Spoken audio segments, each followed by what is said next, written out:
Candidates.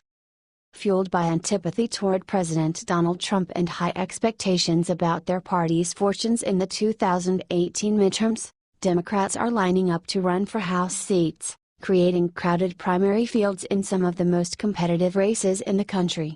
In California last week, Vietnam War veteran Paul Kerr, who has never run for political office, jumped into the race to take on 9-term GOP Representative Dara Lissa, the richest member of Congress. Kerr, a real estate investor and Navy veteran, is the third challenger to date seeking to defeat Lissa, the high-profile former chairman of the House Oversight and Government Reform Committee, who barely survived a 2016 challenge. Lissa is considered the most vulnerable of 7 California GOP House members representing districts that voted for Hillary Clinton in 2016. But his colleagues have even more contenders to worry about. 8 challengers have lined up to take on Central Valley Republican Jeff Denham. An equal number have jumped into the fray against embattled San Diego area Representative Duncan Hunter, the focus of a Justice Department criminal investigation regarding his alleged use of campaign funds to pay for family expenses. Controversial Representative Dana Rohrabacher of Huntington Beach, recently in the headlines for his own dealings with Russia, has 7 Democrats contesting his re-election. Representative Steve Knight of Palmdale has 6. A coastal way in New Jersey, Democrats, sometimes hard-pressed to find candidates willing to take on entrenched Republican incumbents, also have a glut of willing challengers this year in 2 of the state's 5 Republican-held districts. Those districts, which include many New York City bedroom communities, are wealthy and well-educated. Clinton narrowly won the Central Jersey-based 7th district, while Trump won the North Jersey-based 11th by a slim margin. It's 100% a testament to the grassroots energy that's showed up at town halls and events across the country, said Drew Godinich, a spokesman for the Democratic Congressional Campaign Committee, which is pounding out news releases highlighting vulnerable GOP incumbents. In 2018, the big difference is not only the number, it's the quality of these challengers, he said. Trump is obviously a part of it, and so is health care. Democratic strategist Gary South, who advised presidential campaigns for Al Gore and Joe Lieberman, said the enthusiasm is especially revved up because Democrats need only 24 seats nationally to flip to get control of the House, and more than a quarter of those may be in California. History is on their side, he argues. Over the past 20 cycles in the first term of a presidency, Republican or Democratic, the average number flipped has been 23 seats. In New Jersey, Mike Duhame, a veteran Republican strategist who helped lead both of Governor Chris Christie's successful gubernatorial campaigns, as well as his unsuccessful presidential campaign, acknowledges the GOP has tough work ahead. It feels very much like the reverse of what 2010 was on the Republican side, said Duhame, who's been hired by GOP Representative Rodney Ferguson. There was just an energy on the Republican side after President Obama got elected, and I feel the same energy now on the left. Ferguson has for 24 years been the epitome of a safe incumbent. With ancestral roots in state politics that stretch to the colonial era, a New Jersey town is named after the family's progenitor, and a Newark thoroughfare bears the family name. Ferguson has not faced a serious electoral challenge in his entire congressional tenure. In fact, when liberal filmmaker Michael Moore in 2000 sought to demonstrate the lack of competitive congressional seats, he looked to Ferguson's district. The filmmaker unsuccessfully tried to get a ficustory on the ballot against the congressman, who is an heir to the Procter & Gamble fortune and chairman of the powerful House Appropriations Committee. But now constituents are holding protest at Ferguson's office, some organized by a grassroots group called NJ11th for Change. They're clamoring for him to hold a town hall meeting, which he has refused to do. It's a similar story in the Central Jersey-based 7th. Democrats say they're surprised at just how many Democrats want a shot at GOP Representative Leonard Lance. Joey Novick, a progressive activist who lives in the district, organized a candidate forum in which 5 candidates or potential candidates showed up. Novick said he hadn't heard about anyone seeking to challenge Lance at this point in 2015. That is sort of the interesting magic about this year, he said. 3 Democratic candidates have already declared: bank executive Linda Weber, teacher Lisa Mandelblatt, and attorney Scott Salmon.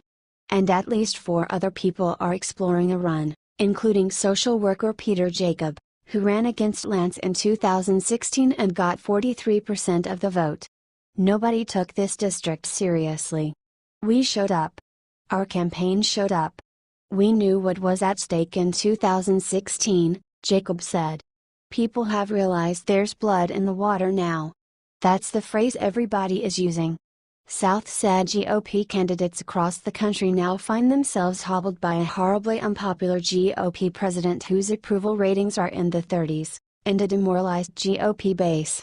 And midterms are always a referendum on who controls the White House. Even so, conservative author Jim Lacey, a Trump delegate to the Republican National Convention from California, said Democrats, even in solidly blue California, shouldn't get too cocky about their chances. He contends that the crowded Democratic primaries are a good thing for Republicans, because Democrats will train their fire on each other, leaving the eventual nominees bloodied and bruised going into the fall general election. Democratic Party politics are just as cutthroat, if not more, than the Republicans in the state recently, Lacey said. More primary candidates also increase the likelihood that simmering inter-party divisions between progressives and moderates will spill into the open. The more challengers, the greater the chance the wrong challenger advances to the general, said Bill Whalen, a Hoover Institution fellow and a former aide to former California GOP Governor Pete Wilson. You're talking about a bunch of people competing for 40% of the vote. So it raises the chance you'll end up with a Chelsea Handler Democrat, his description of someone who's too liberal or unsuited to the local electorate. All politics are local, especially in House races, and Democrats have been learning this in special elections, Whalen said. It's not about having someone running against Donald Trump as it is having someone who's the right local fit. You have to tailor the candidate to the district.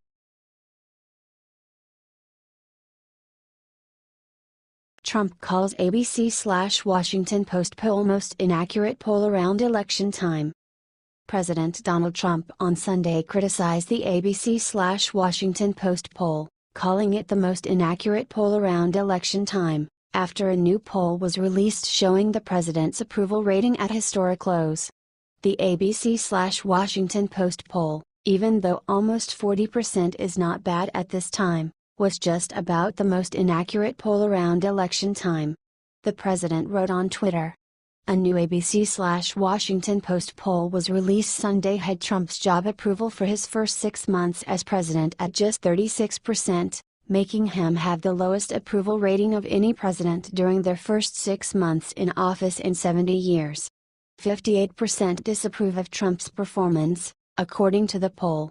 Both former Presidents Barack Obama and George W. Bush were at 59% by the end of their first 6 months in office. On the eve of the 2016 election, a Washington Post-ABC News tracking poll had Democratic nominee Hillary Clinton at a 4-point advantage over Trump, with 47% to 43%. Clinton went on to win the popular vote by almost 3 million votes.